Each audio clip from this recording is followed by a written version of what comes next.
Bonjour.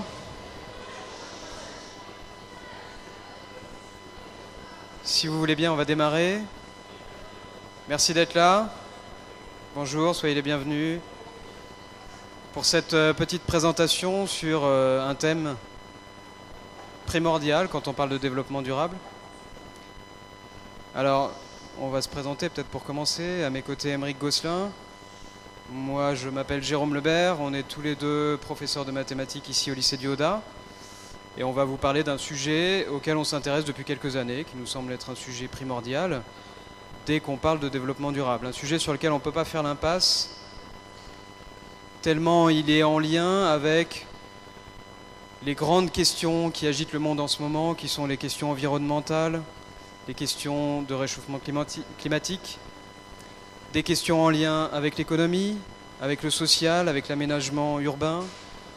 Donc un sujet qui nous semble incontournable.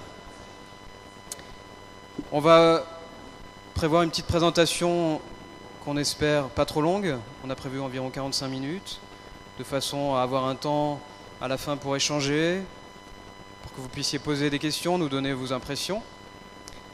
On reconnaît certains dans la salle qui étaient déjà là l'an dernier.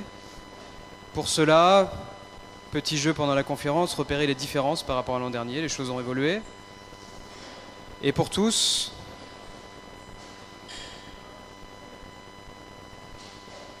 on espère des moments de vous impliquer, des moments où on va vous poser des questions, où on aimerait avoir vos opinions, vos idées, de façon à pouvoir rebondir dessus. Donc vous verrez, il y aura des diapositives spéciales questions, où on espère une participation de votre part. Il y a un micro qui se baladera dans la salle, qui vous sera tendu. Voilà, sans plus tarder, je laisse la parole à mon camarade pour une petite introduction très concrète, vous allez le voir, sur le sujet. Bonjour à tous. Alors, nous allons commencer par voir un petit peu la place du pétrole. Je vais essayer d'illustrer un petit peu le propos de mon camarade, enfin la petite présentation qu'il vient de vous faire.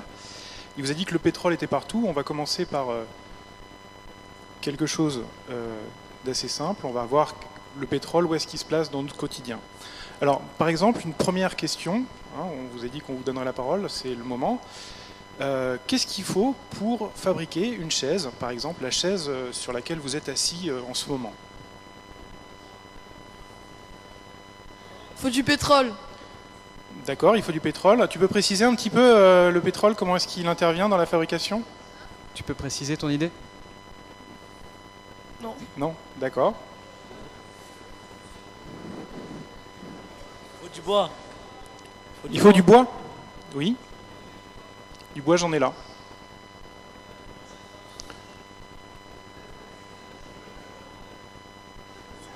C'est quoi la question? Il faut du gasoil. Alors, est-ce que tu pourrais préciser un petit peu le gasoil comment Avec le pétrole, non? Mélanger avec le pétrole. Il faut faire du plastique. Ah, il faut du plastique. D'accord. Alors ça, ce sera ce que j'ai appelé le caoutchouc. En réalité, c'est pas vraiment du caoutchouc, c'est plutôt un élastomère.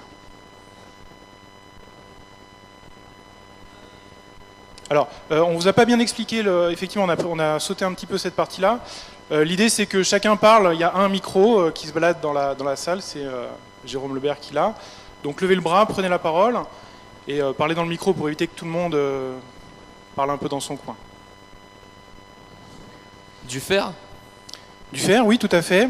Avec le fer, on fabrique de l'acier.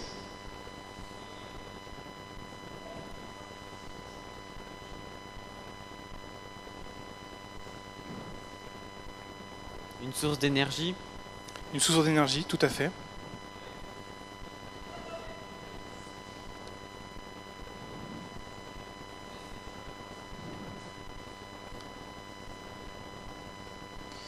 C'est tout?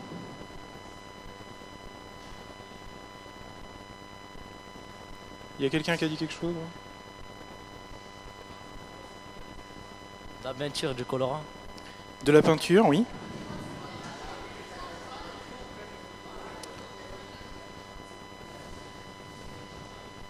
Bon, on va considérer qu'on a déjà pas mal de choses. On a une chaise à peu près décente. Alors, ce qui nous manque, c'est de l'aluminium. vous pouvez voir que pour assembler la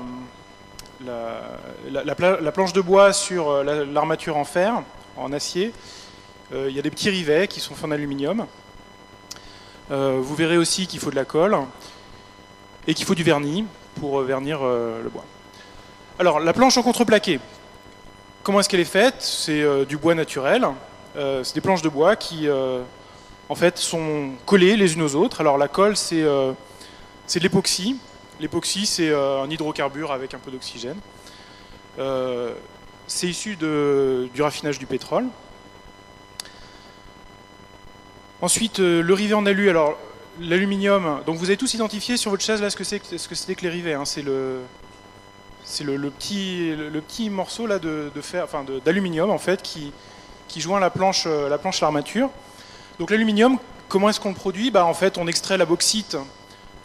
C'est des terres, des boues qu'on trouve dans la nature. Dans les baux de Provence, par exemple, c'est de la bauxite. On extrait donc la bauxite. De la bauxite, on va extraire l'aluminium en faisant des traitements chimiques avec de la soude, etc. Et puis ensuite, on fait une électrolyse de cet alumine pour enlever l'oxygène, pour obtenir vraiment juste le métal. L'électrolyse, ça fait monter le minerai à des températures avoisinant les 1000 degrés environ. Et puis ensuite, donc, on fabrique nos pains d'aluminium. On est capable ensuite de les déformer pour fabriquer des rivets. Une petite anecdote, pour avoir un ordre de grandeur de l'énergie nécessaire à fabriquer le rivet. Pour fabriquer, vous voyez, juste la toute petite pièce, là, une seule de ces toutes petites pièces, il y en a 8 par chaise. C'est à peu près l'équivalent d'une ampoule allumée, une ampoule de 100 watts allumée pendant 1 heure. D'accord? Une basse consommation pendant 5 heures. D'accord? Ça, c'est à peu près l'ordre de grandeur. Alors ensuite, donc, on a de l'acier. L'acier, c'est fabriqué avec du fer et du carbone. Le carbone, on le récupère du charbon qu'on a sorti. On mélange tout ça à une température de l'ordre de 1200 degrés environ. Et puis donc ça donne des pains d'acier. Ensuite, on extrude, on fabrique des rouleaux, etc. Et puis l'acier, donc, il est peint. La peinture, c'est un mélange de plusieurs choses. Il y a des pigments. Alors les pigments, ils sont pour la plupart synthétiques, au moins pour l'industrie. C'est fabriqué avec des hydrocarbures aussi. On a un durcissant, c'est aussi à base d'époxy, c'est une résine d'époxy. Et ça aussi, c'est issu du raffinage du pétrole. Donc vous voyez que tout à l'heure, quand on parlait du pétrole, le pétrole, il intervient dans beaucoup d'étapes de la chaîne de production. Bon, si on récapitule, d'abord on extrait les matières premières, on récupère les arbres pour le bois, on équarrit, et puis ensuite on transporte les matières premières jusqu'à l'endroit où on va les transformer. On va les transformer en matériaux. Les matériaux, on les transporte, puis on les transforme, puis on les transporte à nouveau. Ensuite, on assemble l'objet en question, et puis l'objet en question, on l'achemine vers les magasins. Et puis bon, une fois qu'il est dans le magasin, l'objet, il faut quand même le ramener chez soi. Là, je vous présente un mode de transport qui n'est pas très énergivore. Mais bon, la plupart du temps, on ne va pas se mentir, on va au magasin en voiture et puis on va récupérer l'objet en question. Alors, on peut se dire, bon d'accord, effectivement, il y a de l'énergie tout au long du processus de fabrication de la chaise. Mais finalement, une chaise, c'est pas tant d'énergie que ça. Eh oui, mais rien que dans la salle, déjà, il y a une centaine de chaises. Et puis des salles comme ça, je ne sais pas si vous imaginez combien il y en a dans le lycée, combien il y en a dans le département, dans la France et puis dans le monde entier. Et finalement, la véritable dépense d'énergie, elle n'est pas du tout dans la manière de fabriquer, mais plutôt dans le nombre d'objets qu'on fabrique. Alors en bref, ce qui est important de bien comprendre, c'est qu'on a des matières premières, que ces matières premières, on les transforme en matériaux avec de l'énergie. Je vous ai dit qu'on chauffait les matériaux. Ces matériaux, on les transforme en objets en utilisant aussi de l'énergie.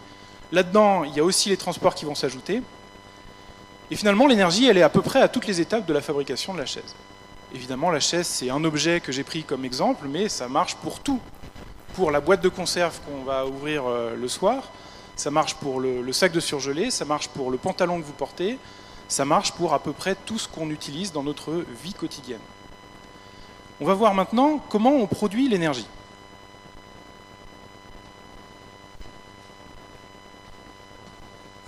Alors l'énergie, il y en a partout, vous l'avez compris.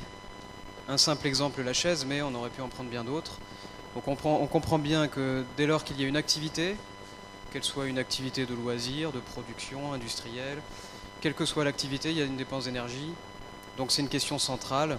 On sent bien aussi que si on n'a plus besoin de ramener la chaise, comme le faisait le monsieur sur la photo précédente, c'est parce qu'on a disposé d'une quantité d'énergie chacun, individuellement, suffisante pour pouvoir se passer de ce genre d'activité, se passer de cultiver soi-même ses propres aliments, ses propres ressources.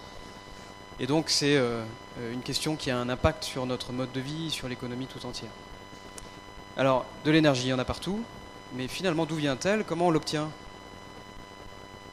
Quelles sont les différentes sources d'énergie exploitées dans le monde? C'est la question que je vous pose. Est-ce que vous les connaissez? Comment on se procure cette énergie dont on a besoin et dont on a besoin de pouvoir disposer de façon simple, flexible, quand on en a envie, quand on en a besoin? Allez, je vous écoute. Quelles sont les différentes sources d'énergie exploitées dans le monde? L'énergie solaire. L'énergie solaire, tout à fait. Énergie renouvelable. Pardon, j'ai pas entendu. Énergie renouvelable. Alors, est-ce que c'est une source d'énergie? Est-ce qu'on peut préciser peut-être? Le pétrole. Le pétrole. Ah, c'était dans le titre, même. Allez, il y en a d'autres. L'eau et le gaz. L'eau et le gaz, deux d'un coup.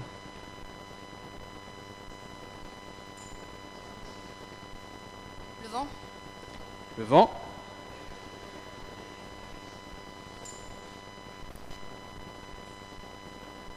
Marée motrice thermique. Alors, c'est deux différentes ou c'est les deux en même temps? Deux différentes.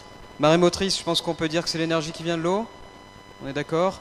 Et l'énergie thermique, alors est-ce que tu pourrais préciser ton idée? Quelle est la source de cette chaleur? Puisque thermique, ça veut dire chaleur. C'est le charbon, il me semble. Ah, le charbon, c'est un exemple. Il y en a peut-être d'autres hein, qui permettent d'obtenir de l'énergie thermique. Le nucléaire. Le nucléaire.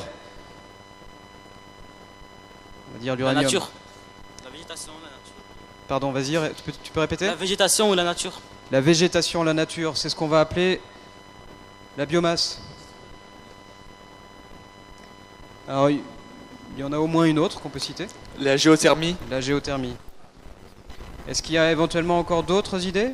On a complété toute la colonne de gauche, mais vous voyez qu'il y avait une colonne de droite.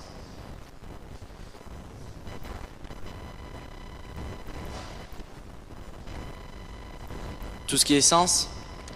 Tout ce qui est essence, alors on va dire les carburants. Il y a l'énergie, genre avec le bras, la mécanique. L'énergie humaine, les muscles. C'est ça? L'huile de coude? Ben oui, effectivement, c'est une forme d'énergie. Alors si on faisait un petit calcul d'ordre de grandeur, on se rendrait compte que c'est une source d'énergie qui est complètement négligeable à côté des autres. J'ai pas d'ordre de grandeur à vous donner, mais je pense qu'un litre de pétrole, ça doit contenir au moins autant d'énergie que 200 personnes réunies. Je crois qu'on est plutôt de l'ordre de 1000. Hein. Plutôt de l'ordre de 1000. Donc c'est quelque chose de complètement négligeable, donc on va même pas la citer. EDF, l'énergie électrique. L'électricité, effectivement. L'énergie nucléaire. L'énergie nucléaire, ça a déjà été cité. C'est ce que j'ai fait apparaître par uranium. La chaleur. La chaleur, alors est-ce que tu pourrais préciser quelle chaleur, d'où elle vient? Les panneaux solaires. Les panneaux solaires, on a cité le soleil, Ah oui, mais non. l'énergie solaire. C'est quoi ça? Je crois qu'on a fait à peu près le tour des idées que vous pouviez avoir. Alors, deux colonnes, pourquoi deux colonnes? Parce qu'on distingue, quand on parle de sources d'énergie, les énergies dites primaires et les énergies dites finales. Les sources d'énergie primaires vont nous fournir une énergie qu'on va ensuite transformer. de façon à la rendre immédiatement utilisable par plusieurs processus. Vous avez cité les combustibles, les carburants, vous avez cité l'électricité. Ce n'est pas des sources d'énergie primaires, c'est des sources d'énergie finale qu'on va pouvoir utiliser chez soi ou dans les véhicules. Quand on mène une étude un peu globale sur cette question, on se concentre sur les énergies primaires, c'est ce qu'on va faire aujourd'hui. Et tout en se concentrant sur ces énergies primaires, on va les catégoriser. Vous l'avez un petit peu dit, il y a deux grandes catégories, les énergies dites fossiles et les énergies dites renouvelables. On va essayer de les explorer un petit peu, pas de façon exhaustive, mais en regardant un petit peu les caractéristiques de ces deux grandes familles. Avant de faire ça, je vous propose de regarder un peu la répartition au niveau mondial et au niveau de la France de l'utilisation de ces différentes sources d'énergie. Bon, je pense que vous avez une petite idée sur la question, on a cité le pétrole, c'est dans le titre. On sait que c'est la grande source d'énergie. Voyons dans le détail, au niveau mondial, voilà ce que ça donne. C'est ce qu'on appelle le mix énergétique. La répartition par source d'énergie primaire de toute l'énergie consommée dans le monde. Qu'est-ce qu'on constate? Le pétrole en rouge occupe la place principale, 1/3 de l'énergie consommée dans le monde. Et puis si on réunit les énergies dites carbonées, celles dont on va rappeler qu'elles émettent des gaz à effet de serre, le CO2 en particulier, pétrole, charbon, gaz réunis, ça représente 80%, plus de 80% de l'énergie consommée dans le monde. Les renouvelables, c'est seulement 2%. Le nucléaire, 6%, qu'on classe également dans les énergies fossiles. Au niveau de la France, c'est un petit peu différent. Qu'est-ce qui ressort de particulier au niveau de la France? C'est la place du nucléaire. On dit parfois que la France, c'est un pays tout nucléaire.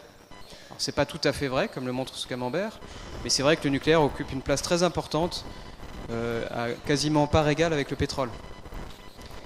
Si on réunit encore une fois les sources d'énergie dites carbonées, pétrole, charbon, alors le charbon il n'y en a presque plus, on l'utilise presque plus en France, mais le gaz oui, et si on les réunit, vous voyez que ça représente la majorité, 60% de l'énergie consommée en France. La consommation totale dans le monde, voilà une autre représentation, cette fois-ci en évolution historique. Attention, ce n'est pas la quantité d'énergie consommée totale dans le monde, c'est la quantité d'énergie par personne, depuis un peu plus d'un siècle. Qu'est-ce qu'on constate sur ce graphique? On constate une très forte augmentation, bien sûr, de l'énergie disponible par personne. En l'espace de 50 ans, un peu plus d'une génération, disons 2 générations, la quantité d'énergie disponible par personne a fait plus que doubler.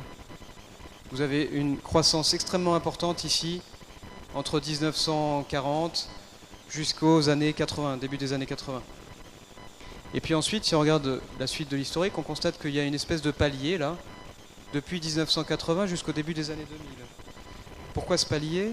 C'est un palier qui suit immédiatement ce qui s'est passé en 1979, c'est le deuxième choc pétrolier, qui a marqué un véritable coup d'arrêt dans la quantité de pétrole consommée, notamment dans les pays occidentaux, les pays développés. Puis à partir du début des années 2000, on repart sur une forte croissance qui s'explique en particulier, si vous regardez un petit peu la décomposition de cette énergie consommée par personne suivant les sources, qui s'explique principalement par une forte hausse depuis le début des années 2000 du charbon consommé dans le monde.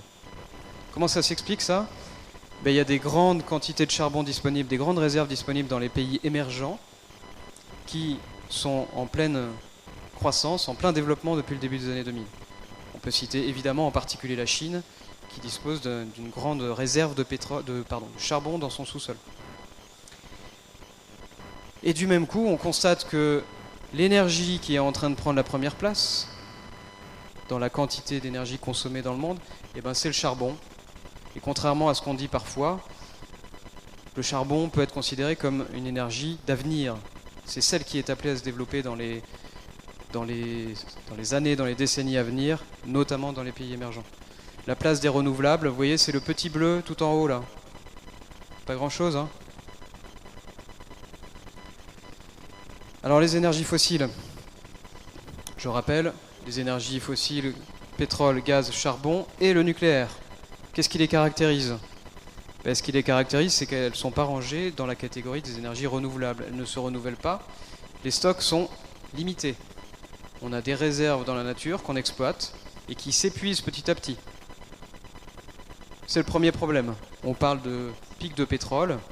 C'est-à-dire qu'on est en train d'arriver à un stade où on découvre de moins en moins de pétrole et où petit à petit la production va sans doute commencer à diminuer dans les années, dans les décennies à venir.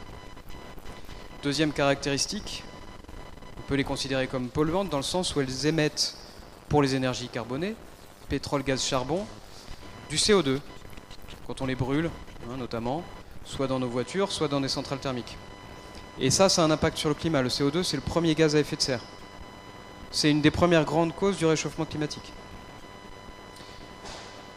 Pour le nucléaire, qui est considéré aussi comme fossile, l'uranium, c'est un minerai dont les ressources, dont les stocks s'épuisent petit à petit également, même s'il y a un peu plus de réserves que pour le pétrole, présente l'inconvénient de produire des déchets radioactifs qui peuvent être potentiellement dangereux et potentiellement des risques d'accident. On pense tous évidemment, quand on parle de nucléaire, à l'accident de Fukushima.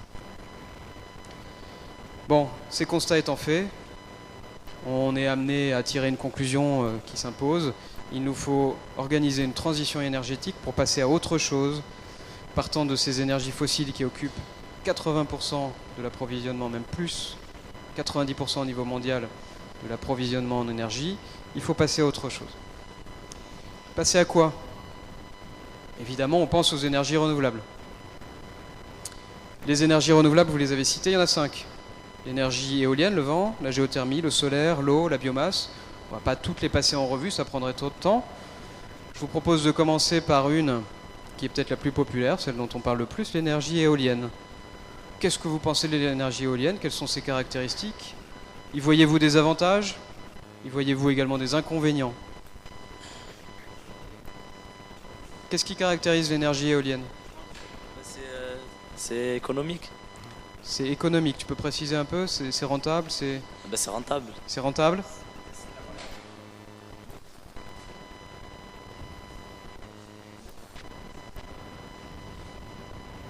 C'est une énergie renouvelable.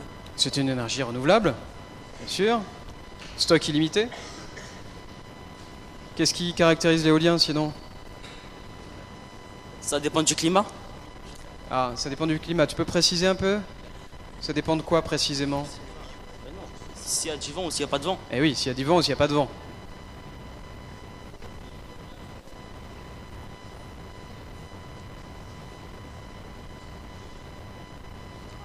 Ça peut nuire aux écosystèmes. Ouais, tu peux préciser un peu comment ça peut nuire? Ben, quand on les installe, ça peut déranger les espèces qui Ouais. vivent. Ça provoque une certaine mortalité chez des espèces d'oiseaux et de chauves-souris également. Est-ce qu'il y a d'autres idées?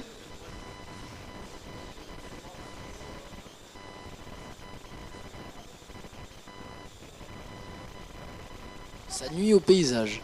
Ça nuit au paysage, on peut parler de pollution visuelle, esthétique. Ok, alors regardons ça d'un petit peu plus près. Encore une question, C'est ouais, une propre remarque? C'est propre. C'est propre. Tu peux préciser un peu dans quel sens c'est propre? Ça pollue pas. Ça pollue pas, ouais. Ok, On vient de dire qu'il y a une pollution visuelle, mais d'accord. C'est vrai qu'à côté de ça. on va voir ça, on va regarder ça d'un tout petit peu plus près. Encore une idée ici? Je suis pas d'accord que ça soit propre parce que pour créer l'éolienne, on a besoin de l'énergie pétrole, pareil. Ah, pour fabriquer l'éolienne, il faut y penser. Comment on fabrique l'éolienne? On utilise de l'énergie. Et l'énergie, d'où vient-elle? Eh ben, ça fait partie des questions qu'il faut se poser. Très bonne remarque. Regardons d'un tout petit peu plus près. Alors les éoliennes, vous voyez ce que c'est, comment ça marche. Juste pour se fixer un peu des ordres de grandeur. Une éolienne, la puissance d'une éolienne, comme on sait les construire aujourd'hui, c'est entre 1 et 3 mégawatts.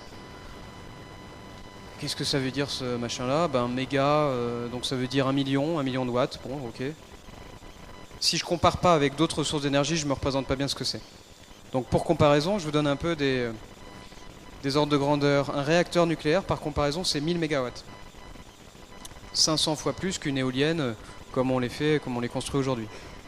Donc on peut partir de l'idée, tiens, un réacteur nucléaire, est-ce que ce serait équivalent à 500 éoliennes? Est-ce que je peux remplacer un réacteur nucléaire par 500 éoliennes? On va regarder ça d'un tout petit peu plus près. Une centrale thermique dans laquelle on brûle du charbon, du gaz ou éventuellement du fioul pour fabriquer de l'électricité, c'est 500 mégawatts. Disons 250 éoliennes. Alors, quelqu'un parmi vous a dit ça dépend du vent. Bah oui, évidemment, s'il y a du vent, l'éolienne elle tourne, elle produit de l'électricité. S'il n'y a pas de vent, ça ne produit pas d'électricité. Bon, c'est une évidence. C'est même un petit peu plus pervers que ça parce que il faut que ce soit une bonne force du vent. Entre 50 et 90 km/h, c'est l'idéal. Si ça souffle trop fort, on est obligé d'arrêter l'éolienne, ça risque de casser. Si ça souffle pas assez fort, ça produit pas autant que ce que ça pourrait produire. Donc déjà, on sent que des éoliennes, 500 éoliennes pour faire l'équivalent d'un réacteur nucléaire, bah encore faut-il qu'elles tournent toutes, idéalement, ce qui n'est pas toujours le cas. Alors pour regarder ça un petit peu plus en détail, je vous propose cette courbe. Qu'est-ce que c'est que cette courbe? Vous avez la puissance ici délivrée pendant quelques mois par la quasi-totalité du parc éolien en Europe. On a réuni les plus grands pays producteurs d'énergie éolienne, que sont l'Allemagne, l'Autriche, la France, l'Espagne, le Danemark, l'Irlande et le Royaume-Uni. Et on a cumulé toutes les puissances délivrées par toutes les éoliennes de tous ces pays. Qu'est-ce qu'on constate? C'est très variable, c'est très loin d'être constant, c'est très variable, il y a une très grande intermittence. Même en réunissant toutes les éoliennes, depuis le sud de l'Espagne jusqu'au Danemark, en passant par la France, l'Allemagne, on n'arrive pas à lisser la production d'électricité des éoliennes. C'est-à-dire que quand il y a du vent en Espagne, il y en a aussi un peu en France, en Allemagne. Et l'idée qui pourrait nous amener à se dire, tiens, quand il n'y a pas de vent en Espagne, peut-être qu'il y en a en Allemagne et au Danemark, et que ça va compenser, c'est pas vrai. On dit qu'il y a absence de foisonnement. Le foisonnement n'est pas suffisant pour réguler la production d'électricité des éoliennes. Et puis au passage, vous pouvez constater autre chose, c'est que la puissance totale qui pourrait être délivrée par toutes les éoliennes, qui représente 65 000 MW, c'est le trait rouge tout en haut du graphique, cette puissance maximale, cette puissance installée, elle n'est jamais atteinte. En moyenne, on atteint plutôt une production qui est de l'ordre de 20% de la puissance installée. 20%, donc ça veut dire que mon calcul de tout à l'heure, 500 éoliennes pour un réacteur nucléaire, ça ne marche pas. Parce que si je veux produire à peu près la même quantité d'électricité avec des éoliennes qu'avec un réacteur nucléaire, il y a ce 20% là qui m'oblige à utiliser plutôt un facteur 4. On est plutôt de l'ordre de 2000 éoliennes pour l'équivalent d'un réacteur nucléaire. Alors, que font les pays comme l'Espagne ou l'Allemagne, ou la France, pour combler cette grande intermittence et pour faire coller ça à la consommation d'électricité qu'on a au quotidien et qui, elle, est pas constante, on va le voir, mais quand même à peu près régulière. Comment on fait pour faire coïncider la production sans gaspillage, sans gaspiller l'électricité qui est produite, pour faire coïncider ça avec la consommation? Regardons ça d'un petit peu plus près. Prenons l'exemple de l'Espagne. Vous avez sur ces deux graphiques la consommation d'électricité à 2 jours différents, à une quinzaine de jours d'intervalle.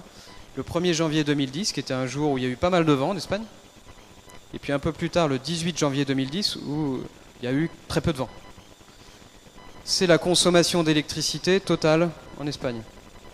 Qu'est-ce qu'on constate premièrement? La consommation, elle n'est pas constante, elle n'est pas tout à fait régulière, mais on retrouve quand même un schéma assez régulier, c'est-à-dire qu'il y a un creux dans la nuit, on allume moins la lumière, on baisse le chauffage, il y a un petit pic de consommation le matin quand on se lève, qu'on allume le chauffage, et puis ensuite un petit creux en milieu de journée, et le gros pic principal c'est dans la soirée, quand les gens rentrent chez eux, allument le chauffage, allument les appareils électroménagers, la lumière, etc. et la télé. Bon, et puis vous avez la part de chaque source électrique dans cette consommation. Qu'est-ce qu'on constate le 1er janvier? L'éolien qui est en vert ici occupe une place relativement importante. Au milieu de la nuit, au maximum du vent, ça représentait environ 40% de l'électricité consommée, ce qui est bien, c'est une grosse part, c'est une part très importante.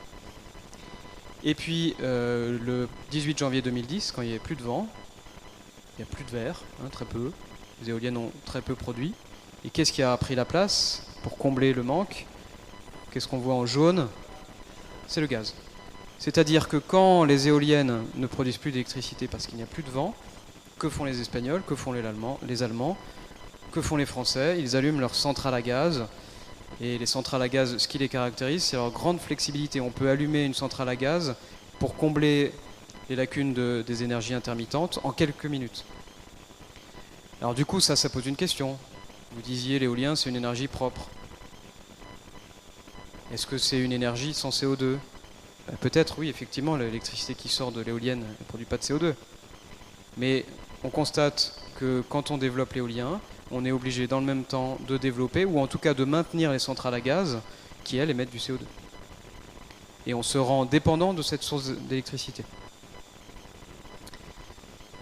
Alors il y a une autre idée pour combler l'intermittence, qui serait une idée géniale, ce serait de pouvoir stocker l'électricité. C'est à l'étude. Ça, c'est un projet belge qu'on a vu apparaître il y a 1 ou 2 ans.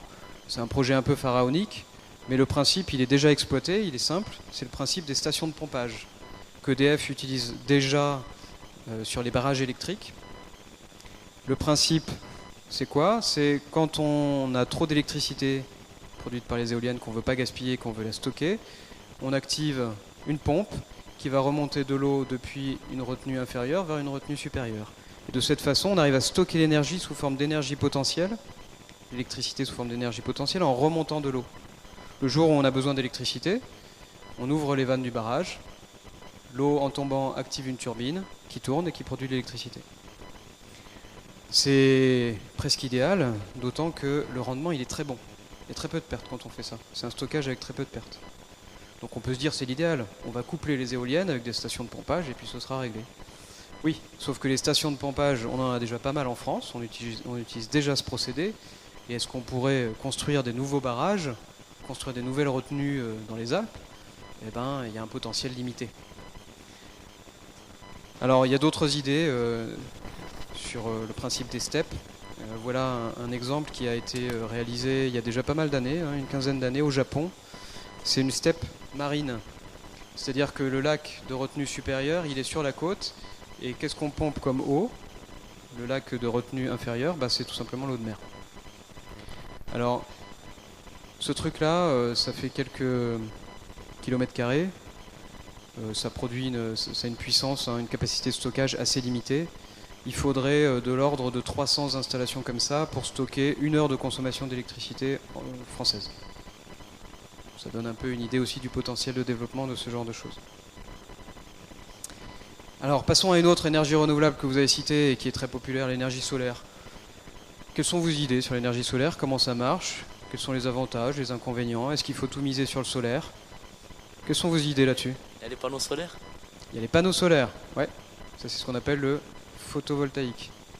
Qu'est-ce qu'il y a d'autre? C'est bien, c'est pas bien? On mise tout là-dessus?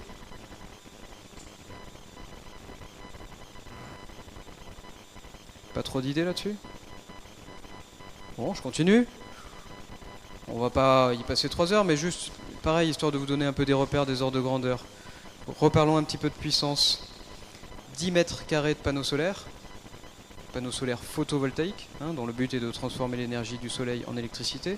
10 mètres carrés, ça fait 1 kilowatt. Je reprends un petit peu mes calculs d'ordre de grandeur. L'éolienne, c'était de l'ordre du mégawatt. On a dit le mégawatt, c'est 1 million de watts. C'est 1000 kilowatts. Donc grosso modo, c'est 1000 à 2000 fois moins, 10 mètres carrés de panneaux solaires, qu'une éolienne. Donc ça veut dire que déjà, si vous voulez avoir une puissance assez raisonnable, il ne faut pas envisager seulement 10 mètres carrés, mais peut-être un petit peu plus. Donc déjà, le potentiel est relativement limité à ce niveau-là. Ensuite, on a aussi un problème d'intermittence. Une intermittence qui est là vraiment terriblement problématique, puisque le panneau solaire, il a besoin de soleil, par définition, pour produire de l'électricité.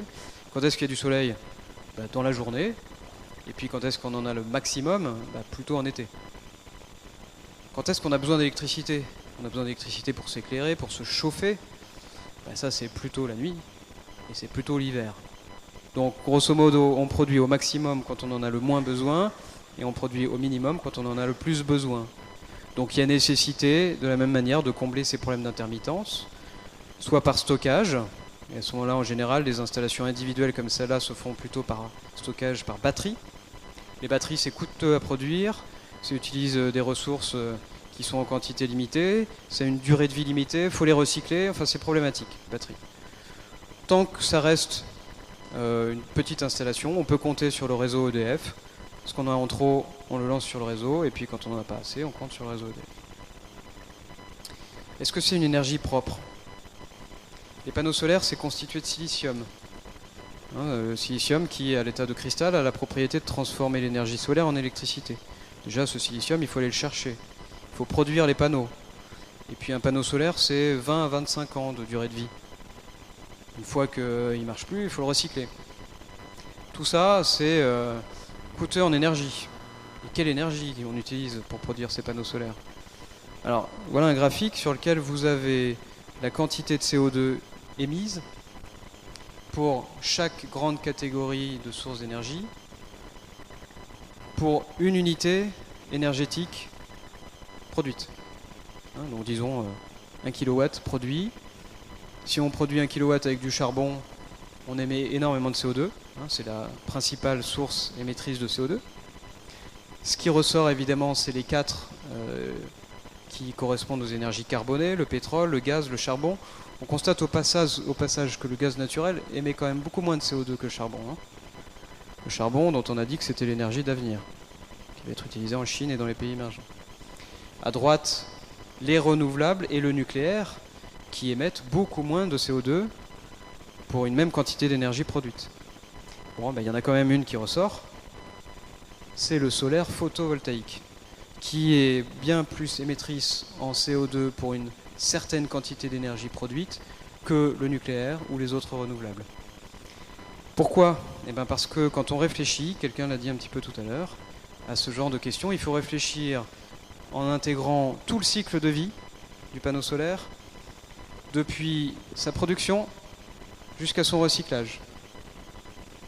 Et il se trouve que cette production et ce recyclage sont très coûteuses en énergie, sont très émettrices en CO2. Donc est-ce que le solaire photovoltaïque est une énergie propre? Ça mérite réflexion. Alors il y a une autre façon d'exploiter l'énergie solaire, c'est ce qu'on appelle le solaire à concentration. Voilà un exemple de centrale solaire à concentration. Celle-là, c'est Thémis, elle est dans les Pyrénées, chez nous. Quel est le principe de fonctionnement? Vous avez ici tout un ensemble de miroirs qu'on appelle aussi des héliostats, qui vont avoir pour fonction de centraliser les rayons solaires, de concentrer les rayons solaires vers un point particulier, qui est en général situé au sommet d'une tour, provoquer donc un échauffement très important au niveau d'un point particulier, et cet échauffement, cette chaleur, on va pouvoir la transformer en électricité. Avec ce genre d'installation, on peut produire de l'ordre de la dizaine de mégawatts, 10-20 mégawatts. Donc c'est l'équivalent de 5-10 éoliennes, pour reprendre les ordres de grandeur. Alors il y a aussi un autre intérêt, il y a plusieurs intérêts à ce genre d'installation. On peut utiliser des fluides à forte inertie, qui sont souvent produits à partir de sel fondu, qui permettent de gommer en partie l'intermittence, ou en tout cas l'intermittence jour-nuit. Ça, c'est un avantage. Et puis, il y a un deuxième avantage, c'est que les miroirs, c'est pas comme les panneaux solaires, c'est pas fait à partir de silicium, c'est moins coûteux en énergie, c'est moins polluant à produire et à recycler que des panneaux solaires. Un autre exemple, en Espagne, une belle centrale solaire à concentration avec 2650 héliostats pour 20 MW de puissance installée. Bon, c'est sans doute quelque chose qui va se développer, il faut quand même penser à la place que ça occupe, pour une puissance qui est relativement modeste. Alors si c'est installer ça au milieu du Sahara, sans doute ça ne dérangera pas grand monde. Si c'est installer ça à côté de chez nous, il va falloir trouver la place.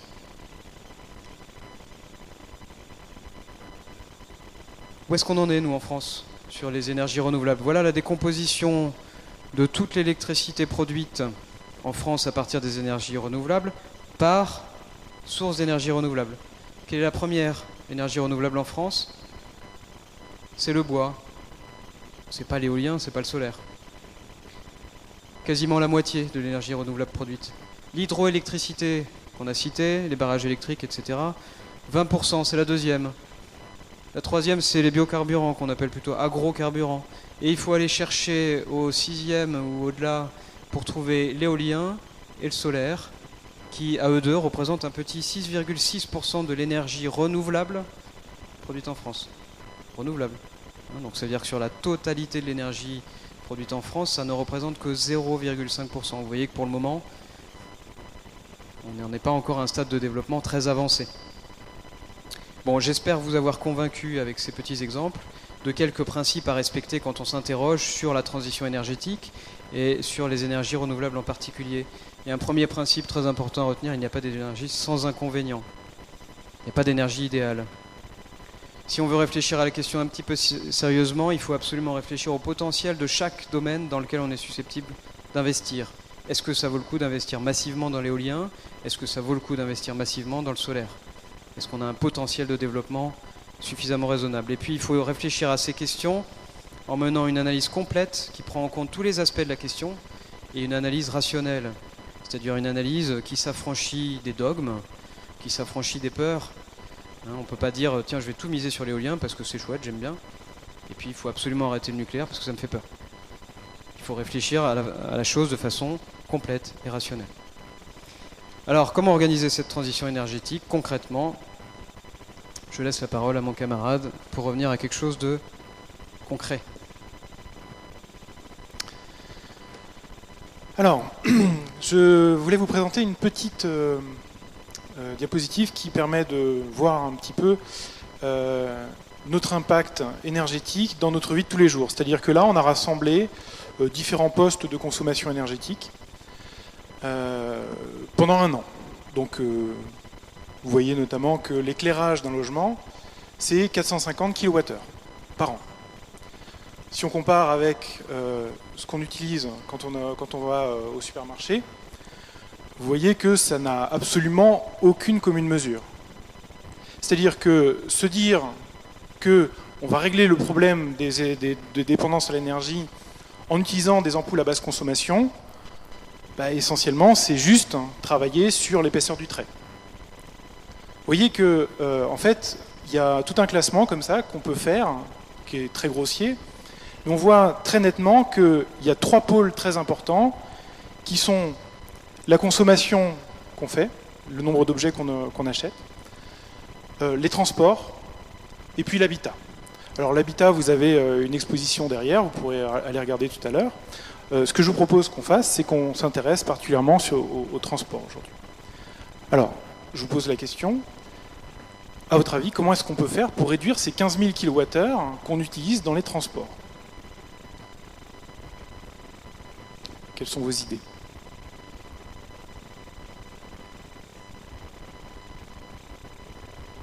Utiliser les transports en commun? Pardon, les transports en commun? Oui. D'accord. Favoriser l'autopartage. L'autopartage, oui. La voiture à hydrogène. La voiture à hydrogène, d'accord.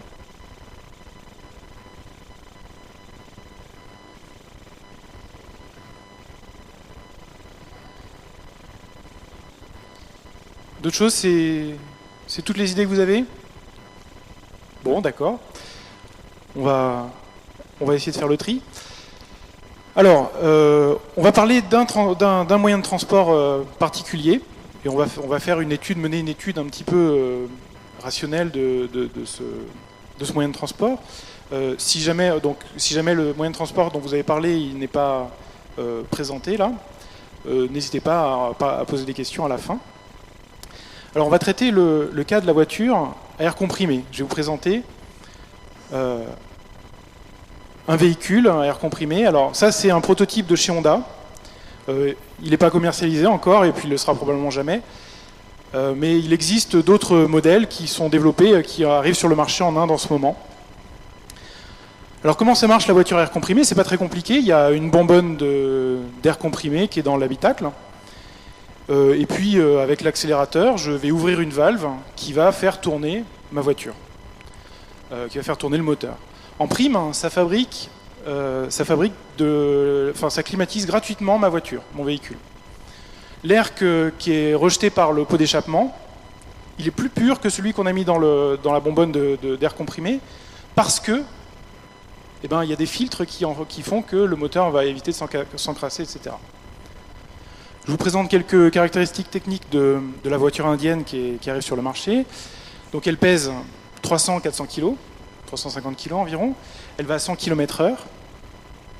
Son autonomie, c'est 300 km. Son prix, au niveau de la consommation, c'est 4 fois moins qu'une voiture à essence. Et puis en plus, la climatisation, comme je vous l'ai dit, est gratuite. D'où ma question. À votre avis, pourquoi est-ce qu'on ne roule pas tous en ville avec des voitures à air comprimé.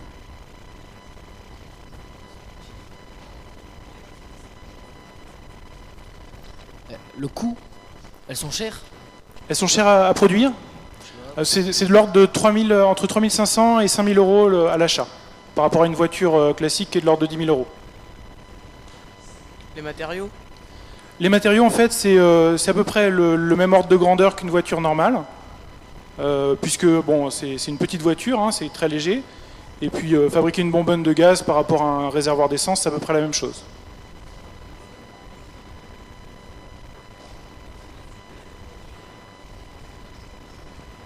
Parce qu'on est habitué au pétrole. On est habitué au pétrole?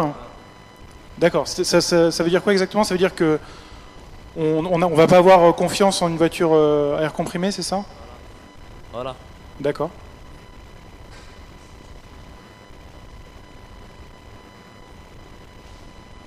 Le pétrole rapporte plus à l'État? Alors, le pétrole rapporte plus à l'État, mais il coûte aussi plus cher, puisqu'on a parlé des particules fines, et ça génère beaucoup de cancers, effectivement. On peut se dire que finalement, ça pourrait faire faire des économies à l'État. Elle a moins d'atouts qu'une voiture qui marche au pétrole. D'accord, donc elle a moins de performance, c'est ça? Oui. Mais en même temps, on peut se dire, en ville, on n'a pas besoin spécialement d'aller à plus de 100 km/h. Et puis 300 km d'autonomie, c'est un peu ce que je fais avec ma moto, et c'est très vivable. D'autres explications ou d'autres idées? D'autres théories? Il faut de l'énergie pour comprimer l'air, là, pour créer les bonbonnes. Oui, tout à fait, il faut de l'énergie pour comprimer l'air. L'air comprimé, ça n'existe pas. À l'état naturel, on ne peut pas l'extraire comme ça. On va en parler. Si on habite dans la montagne, on peut pas... Ça dépend de l'environnement. Ça dépend effectivement de l'environnement, oui. Là, je présente un véhicule urbain. Bon, on va peut-être présenter... je vais peut-être essayer de compléter un peu ce que vous avez dit, qui est très intéressant. Alors, en fait, il faut que je me pose les bonnes questions. Quelles sont les limites du système que je vais étudier? C'est-à-dire, quel est mon environnement, en fait? C'est là-dedans que je vais voir quels sont les avantages et les inconvénients. Supposons que je me considère comme un citadin. Donc, à l'échelle d'une ville, j'ai le choix entre ça et ça. À votre avis, qu'est-ce que je choisis? Très clairement, il faut que je choisisse l'air pur. C'est évident. Maintenant, je vais élargir un peu la taille de mon système. Je vais mettre à l'échelle de mon pays. Donc, je suis citadin, certes, mais je suis aussi français. Et vous savez, en France, la majeure partie de l'électricité, elle est fabriquée à l'aide de l'énergie nucléaire. Alors là, deux choses l'une. Soit je considère que le nucléaire est très peu émetteur de CO2 et ma principale crainte, c'est le réchauffement climatique. Dans ce cas-là, je vais plutôt être pour. Soit je me dis, bon, le nucléaire, c'est bien sympa, ça émet pas de CO2, mais bon, il y a quand même le risque nucléaire, il y a quand même les déchets. Dans ce cas-là, je vais plutôt être contre. Je vais élargir encore les limites de mon système d'études, et je vais changer d'échelle en mettant à l'échelle planétaire. Donc je suis citadin, je suis français, mais je suis aussi un citoyen du monde. Alors, vous le savez, en France, la majeure partie de l'électricité, elle est fabriquée à partir du nucléaire. Alors j'attire votre attention sur le fait que là, c'est de la production électrique. D'accord? Par rapport à la diapo que vous a présentée mon collègue, là, on parle de la production électrique. Donc, en France, c'est 80% de l'énergie qui est nucléaire. Mais si je me mets dans le monde, je vois que l'essentiel de la production, elle est assurée par le charbon, le fioul lourd et le gaz. C'est-à-dire que je sois opposé au risque nucléaire ou que je sois opposé à l'émission de gaz à effet de serre, et bien dans tous les cas, je serai opposé à la voiture. D'accord? Donc ça, c'est une expérience de pensée qui est très importante de faire. Il faut que je réfléchisse à quels sont les avantages les plus importants dans les limites du système que je me suis fixé. Alors, il y a un autre aspect qui est très important, c'est ce dont a parlé votre camarade tout à l'heure. La voiture, elle utilise de l'air comprimé, mais l'air comprimé, on ne le trouve pas à l'état naturel. On est obligé d'utiliser un compresseur. Le compresseur, il marche avec de l'électricité. Donc, je me pose la question, d'accord, j'ai moins de performance, mais est-ce que ça me permet de faire des économies vraiment significatives? Je vous propose de réfléchir ensemble. Donc on va supposer qu'on a un bidon d'essence. Ce bidon d'essence, il va contenir, admettons, 1000 kWh, pardon, 1 kWh, c'est-à-dire 1000 Wh, et je fais passer ça dans ma centrale thermique. J'ai un rendement de 55%, ça veut dire que de mes 1000 kWh de départ, il ne me reste plus que 550 kWh à la sortie. 550 kWh d'électricité. Puis je fais passer mon compresseur, à la fin, j'ai 70% de rendement. Donc sur mes 550 kWh d'électricité, j'ai plus que 380 Wh d'énergie thermodynamique par l'air comprimé. Puis ensuite, je fais passer ça dans un moteur, 30%, et à la fin, il me reste à peu près 110 Wh d'énergie mécanique, c'est-à-dire de quantité de mouvement, enfin d'énergie de mouvement. Comparons ça donc avec une voiture à essence classique. Je vous montre une Renault 5 de 1981, qui a 30 ans donc déjà. Et le rendement, c'est 35%. C'est-à-dire qu'avec mon kilowattheure de départ, je vais pouvoir utiliser environ 350 Wh de mouvement. Donc là, vous voyez que la voiture à air comprimé, elle ne soutient pas vraiment la comparaison. Je vais changer d'énergie, mais ça m'apportera qu'un gain très marginal, voire pas du tout, voire même, ça sera pire que si j'utilise un véhicule à essence. Alors finalement, qu'est-ce qu'on peut en tirer comme conclusion? Alors, voyons voir les avantages. Premièrement, bon, il y a peu de frais de construction, c'est ce qu'on a dit tout à l'heure. Deuxièmement, ça on n'en a pas parlé, mais il est possible de coupler ça avec l'éolien. Si je produis mon électricité avec l'éolien, j'émets, vous l'avez vu, très peu de gaz à effet de serre. Ensuite, j'ai très peu de frais d'utilisation. J'ai pas de batterie polluante, comme avec les voitures électriques, dont on n'a pas parlé, mais qui pourrait être une idée. Et puis, j'ai pas de pollution locale. Ça, c'est tous mes inconvénients. Tous mes avantages, pardon. Voyons voir un peu les inconvénients. On a vu que c'était très émetteur de CO2, puisque il faut fabriquer de l'électricité et c'est fait essentiellement à partir d'énergie d'hydrocarbures. Ensuite, on a vu que c'était très consommateur d'énergie, puisque c'est un rendement qui est bien inférieur, qui est 3 fois inférieur à celui de la voiture. Et puis ensuite, ça demande de nouvelles infrastructures, c'est-à-dire qu'il faut fabriquer des pompes à air comprimé pour pouvoir alimenter ma voiture. Le raisonnement que j'ai mené ici, il est à peu près le même pour la voiture électrique et pour la voiture à dihydrogène. D'accord ? C'est deux énergies qui n'existent pas à l'état naturel dans l'environnement. Alors, quand j'y regarde d'un petit peu plus près, je peux me rendre compte que de mes 5 avantages, là, en réalité, il y en a plusieurs qui ne dépendent pas du tout du fait qu'on ait changé d'énergie. Parce que si j'avais fabriqué un véhicule thermique qui pèse dans les 350 kg et puis qui aille à 100 km/h, un petit véhicule citadin, je serais capable d'avoir très peu de frais de construction et puis très peu de frais d'utilisation. Par ailleurs, j'ai dit que la climatisation était gratuite, certes, mais quand c'est l'hiver, j'ai plutôt besoin de chauffage. C'est-à-dire que dans le véhicule thermique qui produit de la chaleur comme sous-produit de ma quantité de mouvement, je peux m'en servir l'hiver. Tandis que l'autre, je peux m'en servir l'été, mais l'hiver, il faut que je compense avec un petit radiateur. Donc, à mon avis, ces 3 avantages, ils ne sont pas du tout liés au fait qu'on ait changé d'énergie. Et puis les avantages qui restent, effectivement, il n'y a pas de pollution locale. Si je suis vraiment inquiet de la qualité de l'air dans ma ville, effectivement, ça va être un projet à creuser. Mais bon, le couplage avec l'éolien, il faut quand même bien accepter le fait que j'aurai le droit de rouler que les lendemains de jour où il y a du vent. Si la veille, il n'y a pas eu de vent, mon véhicule n'est pas chargé, et puis je suis obligé de fabriquer mon électricité avec du nucléaire, avec des fossiles, avec du gaz, etc.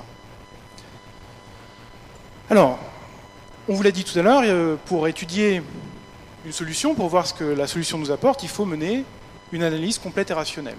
Pour ça, il est nécessaire, comme je vous l'ai montré tout à l'heure, de limiter mon système, de savoir dans quel périmètre je vais étudier la solution qui m'est proposée. Est-ce que je suis à l'échelle locale? Est-ce que je suis à l'échelle nationale? Est-ce que je suis à l'échelle globale? Il faut donner une priorité à chacune de ces échelles. Il faut essayer de voir quels sont les enjeux qui me semblent le plus importants. Est-ce que l'air pur est plus important dans les villes que le réchauffement climatique à l'échelle de la planète? Ça, c'est à moi de décider ce que je mets en priorité. Une fois que j'ai délimité mon périmètre, il faudra que je sois capable de hiérarchiser mes avantages et mes inconvénients, savoir si dans un périmètre donné, tel avantage est plus important, va m'amener à accepter tel inconvénient. Bon, d'une manière générale, une fois que j'ai fait ça, ce qui me reste à faire, c'est ajuster mes besoins. Si je veux faire des économies d'énergie, il faut absolument que j'ajuste mes besoins. Ça veut dire qu'il faut que j'accepte d'avoir des performances qui seront moindres. Et ça, c'est ce que j'appellerais la sobriété. Par ailleurs, une fois que j'ai ajusté mes besoins au minimum, que j'ai vraiment un optimum au niveau des besoins que j'ai choisis, c'est-à-dire qu'avoir un véhicule qui roule à 15 km/h, ça n'a pas beaucoup m'intéresser. Avoir un véhicule qui roule à 250 km/h, c'est probablement du gaspillage. Une fois que j'ai choisi le juste milieu entre les deux, il faudrait que la solution que je vais étudier, elle me permette d'améliorer le rendement de mon véhicule. C'est-à-dire qu'avec la même quantité d'énergie, je sois capable d'avoir des performances suffisantes pour mes besoins. C'est-à-dire réduire la consommation d'énergie à partir de l'innovation technologique. Ça, c'est ce qu'on appelle l'efficacité. Et puis, une autre chose qu'il faut garder en tête, c'est qu'on ne peut pas se permettre de tout mettre dans le même panier. On ne peut pas mettre tous nos œufs dans le même panier.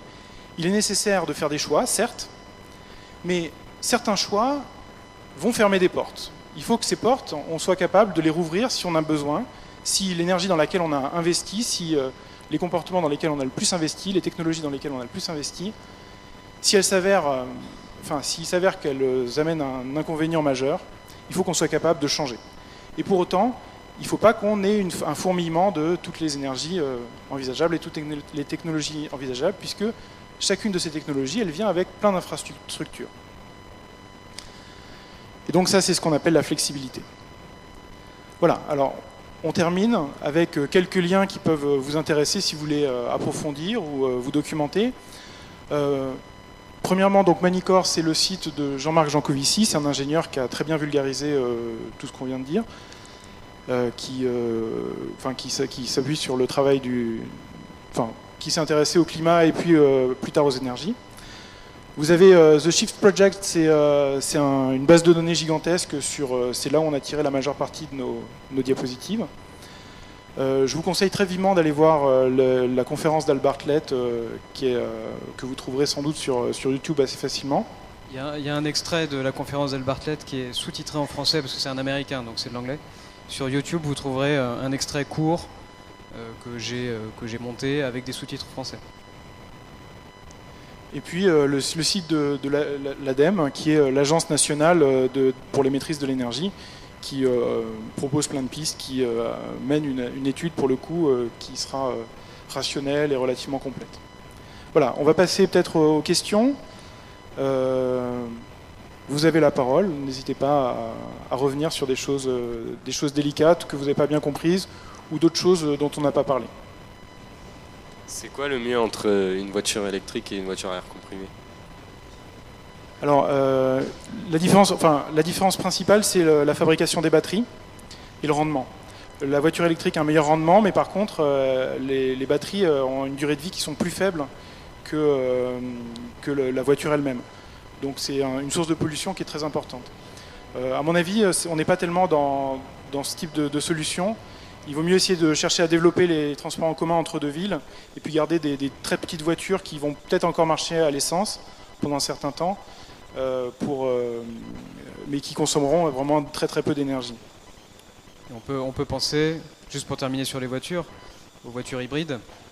Une façon de réduire la consommation des voitures, c'est de développer les voitures hybrides. Et si dans le même temps on réduit un peu les performances, on est capable, sans doute, probablement, de construire des voitures qui consomment moins de 1 litre au 100. Alors que la moyenne aujourd'hui, c'est, 8-10 litres au 100 pour les véhicules un peu anciens, moyennement anciens. Est-ce que c'est possible de charger une voiture électrique avec des panneaux solaires qu'on aurait sur sa maison, donc de la charger à domicile, quoi? Charger les batteries qui seraient dans la voiture, je crois qu'il y a plusieurs aspects, plusieurs façons de répondre, mais mon collègue a déjà un peu répondu sur le problème des batteries qu'on serait obligé d'utiliser dans les voitures électriques, qui ont une durée de vie limitée. C'est un processus polluant, hein, de produire des batteries, de les recycler, etc. Et puis les panneaux solaires, on en a un petit peu parlé. On a vu tous les problèmes que ça pose, et notamment le fait que c'est pas une énergie qu'on peut considérer comme parfaitement propre. Hein, elle est émettrice de CO2. Donc finalement, est-ce qu'on déplace pas les émissions de CO2 depuis le pot d'échappement de la voiture vers un autre poste qui est celui de la production des panneaux solaires et du recyclage? Vous n'avez pas parlé du réacteur à fusion alors que c'est une des sources d'énergie futuristes qui est en train de se faire en France. Ouais, il y a beaucoup de choses dont on n'a pas parlé, toi, remarqué. Si on avait parlé de tout, on y serait encore ce soir. En particulier, on n'a pas du tout développé tout ce qui est à l'état de recherche ou de développement. Moi, je suis pas très connaisseur hein, là-dessus, mais je sais qu'effectivement, il y a des potentiels, il y a des choses qui font un peu rêver. Après, pour le moment, on ne sait pas parfaitement faire. Hein. C'est pas encore opérationnel. Et alors, il y a un truc qui est important aussi sur la fusion, c'est qu'on est à l'état de potentiel. Donc on ne sait pas du tout encore quels sont les inconvénients qui risquent de se développer. Comme l'a dit tout à l'heure mon collègue, il n'y a pas d'énergie sans inconvénients. Donc ce sera peut-être effectivement une des énergies qui permettra de faire le pont vers autre chose. Mais pour le moment, on reste... Et puis on peut ajouter sur le nucléaire, que ce soit la 3e, la 4e génération, il y a toujours le problème du combustible qui est utilisé, qui est en quantité limitée, hein, en stock limité. Et puis on ne peut pas faire l'impasse sur les risques d'accident nucléaire. Maintenant, chacun se forge son opinion. Est-ce qu'il y a d'autres questions, d'autres réactions, des remarques ?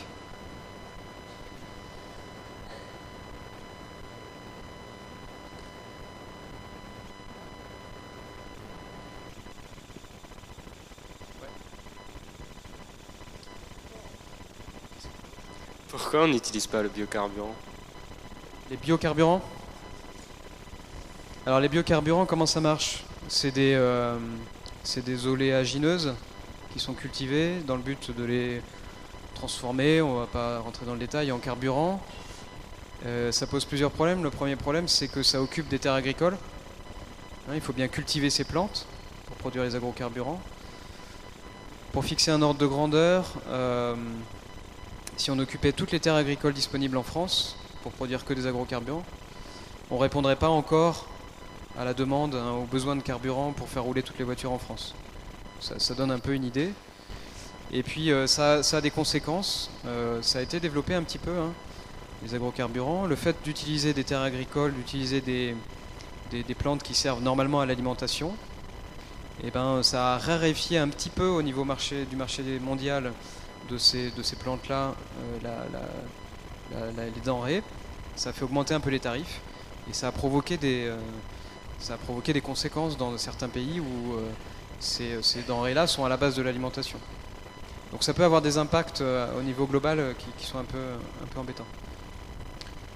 Oui, non, je...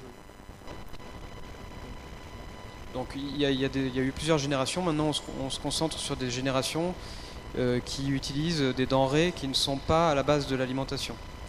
Hein, on a utilisé un moment le colza, on a utilisé un moment le maïs, je pense. Maïs, ouais. Là maintenant en France on a dit on arrête ça, on se concentre plutôt sur les déchets, sur les parties qui ne servent pas à l'alimentation. Donc par exemple si on parle de maïs, sur les tiges, les feuilles, les choses qu'on ne mange pas.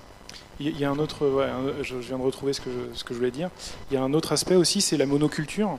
C'est-à-dire que quand on cherche à fabriquer des agrocarburants, on est obligé de privilégier certaines espèces qui sont très énergigènes. Et du coup, on va avoir ça va poser des problèmes de monoculture avec les pertes de biodiversité qu'on connaît, quoi, qui sont liées à ça.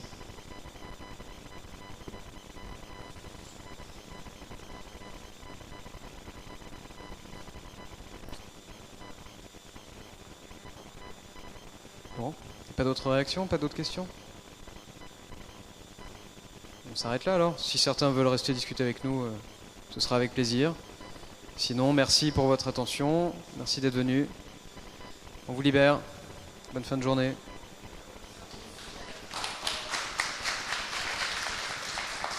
Merci.